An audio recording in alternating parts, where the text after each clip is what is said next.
যে রাজার কর্মচারী হিসাবে রাজাকে প্রোটেকশন দেওয়া বা রাজ্যের যদি কোনো সমস্যা আসে সেটা অবশ্যই জানানো উচিত কাকে? রাজাকে। সে কোনো কিছু গোপন করেনি, সেই চক্রান্তের কথা, নপুংসকদের চক্রান্তের কথা সে কিন্তু জানিয়েছিল। মর্দক্ষয় ঈশ্বর ব্যতি রেখে আর কাউকে সে প্রণাম করেনি। তাহলে সে যেমন রাজার কাছে বিশ্বস্ত ছিল, সে ঈশ্বরের কাছেও বিশ্বস্ত ছিল। মসির ব্যবস্থাতে কি বলছে? আমার সামনে তোমার অন্য দেবতা না থাকুক, কেবল তুমি কাকে প্রণিপাত করবে? কাকে? ঈশ্বর সদাপ্রভুকে প্রণিপাত করবে। আর এরা কাকে করছে? হামনকে। মর্দক্ষয় করেছে না। জানে মর্দক্ষয়ের জন্য তো ফাঁসি তৈরি হয়েছে, সে মরতেও প্রস্তুত আছে, কিন্তু তাও সে ঈশ্বরের কাছে বিশ্বস্ত রয়েছে।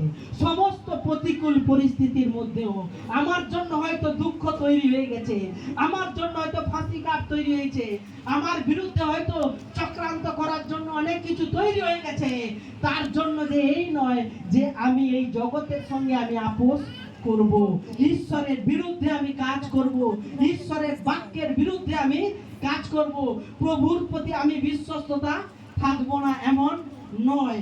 তো মর্দক্ষয় এখানেও সে কি ছিল না? বিশ্বস্ত ছিল। মর্দক্ষয় যখন শুনতে পেয়েছিল যে যে হামন এই সমস্ত চক্রান্ত করেছে, ইসরায়েল লোকদের বিরুদ্ধে এই ধ্বংস করা হবে, মারা হবে, অত্যাচার করা হবে, লুট করা হবে, তখন মর্দক্ষয় কি করেছিল? কি করেছিল?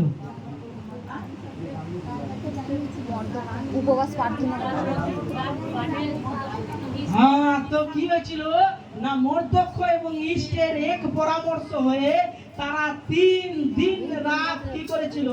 প্রার্থনা করেছিল, ঈশ্বরের সামনে শোক করেছিল, উপবাস করেছিল। তারা কি উপবাস সহকারে তারা ঈশ্বরের কাছে প্রার্থনায় নিবিষ্ট ছিল। অনেক সময় আমাদের জীবনে সমস্যা আছে, অনেক সংকট আছে, বিপদ হয়তো আছে, তখন আমাদের দরকার রয়েছে তখন কি করা? উপবাস সহকারে ঈশ্বরের সম্মুখে জানু পাতা, তার সামনে ক্রন্দন করা, তার কাছে প্রার্থনাতে আসা, প্রভুর কাছে ক্রন্দন করা যে প্রভু তুমি একমাত্র আমাদের সহায়। তোমার বাক্যে অলরেডি প্রতিজ্ঞা করেছো, একটু আগে পড়া হয়েছিল। আর দেখো যুগান্ত পর্যন্ত প্রতিদিন আমি তোমার সঙ্গে সঙ্গে আছি। আর প্রভু তুমি আমার সঙ্গে আছো, তুমি আমাকে বাঁচাবে, এটা আমি বিশ্বাস করছি। শদ্রক, মৈশক, অবেদনগো তারা রাজাকে বলেছিল যে রাজা মশাই, আপনার এই প্রতিমার সামনে আমরা প্রণিপাত করব না, কারণ এতে যদি আমাদের আগুনে পড়তে হয় আমরা পড়ব। তারা বিশ্বস্ত ছিল। এবং শদ্রক, মৈশক, অবেদনগো কি বলেছিল?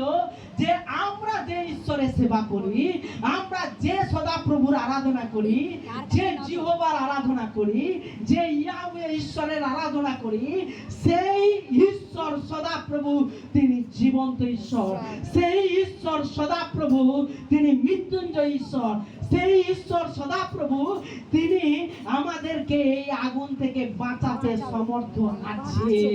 হালেলুয়া। এই আগুন থেকে বাঁচানোর সামর্থ্য আছে।